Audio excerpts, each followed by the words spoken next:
Hello mummy. Hello hello అమ్మా. ఇప్పుడు నువ్వెక్కడున్నావు? Mummy భయపడొద్దు, నేను తప్పకుండా మన ఇంటికి వచ్చేస్తాను ఒక అతన్ని కలిశాక. ఎవరో? నేనిప్పుడు మళ్ళీ మీ అందరితో మాట్లాడటానికి కారణమైన ఒక అతను. అమ్మా లయ, నీ సమస్యలేంటో తెలుసుకోవడానికి మేం ప్రయత్నించలేదు తల్లి, మమ్మల్ని క్షమించు. నువ్వు రాసుకున్న డైరీ నేను చదివాను. ప్రాజెక్ట్లో ప్రెషరు, అదీగాక విదేశాలకు వెళ్ళిపోవాలన్న మా కంపల్షన్ చాలమ్మా. ఇక నువ్వు ఏం చేసినా నేను అడ్డు చెప్పను. కథలే రాస్తావో బొమ్మలే గీస్తావో అంతా నీ ఇష్టం. మాకు నువ్వు తిరిగి వస్తే అంతే చాలు తల్లి. డాడీ డాడీ ఏడవకండి. నా ఇష్టాలేమిటో నేను మీకు ఎప్పుడూ చెప్పడానికి ప్రయత్నించలేదు. నాకిప్పుడు ధైర్యం వచ్చింది. నాకు నచ్చని పని చేయమంటే కుదరదని చెప్పగలను. Now I'm happy dad, absolutely happy.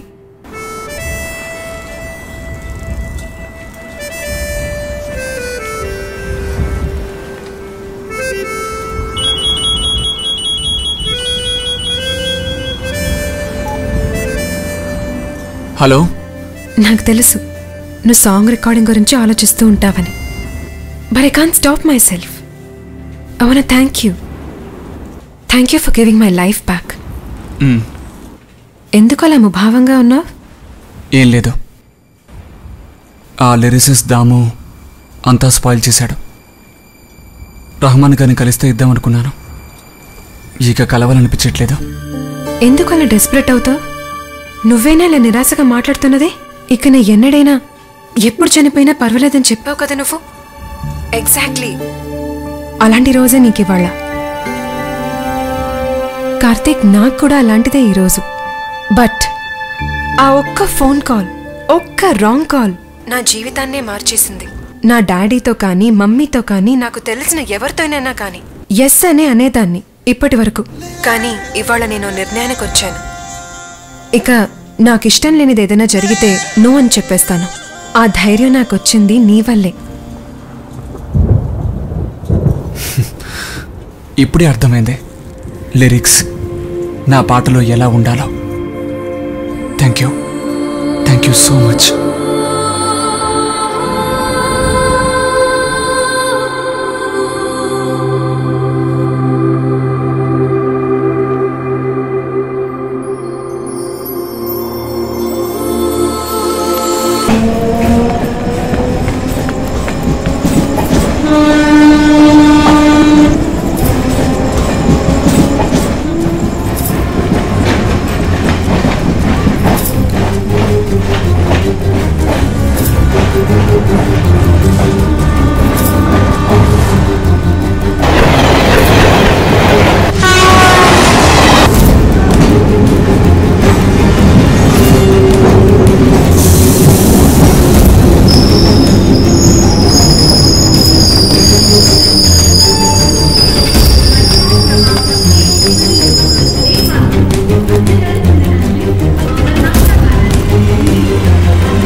అమ్మా చూసావా, చెప్పినట్టే వచ్చేసాను.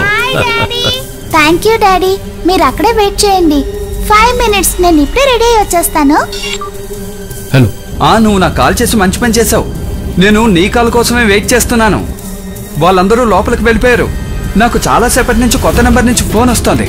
పోలీసు వాళ్ళు మనల్ని ఫాలో అవుతున్నారనుకుంటా. घबराने की कोई बात नहीं. तुम परेल में हाई स्ट्रीट पे आ जाओ, मैं उधर मिलूंगा.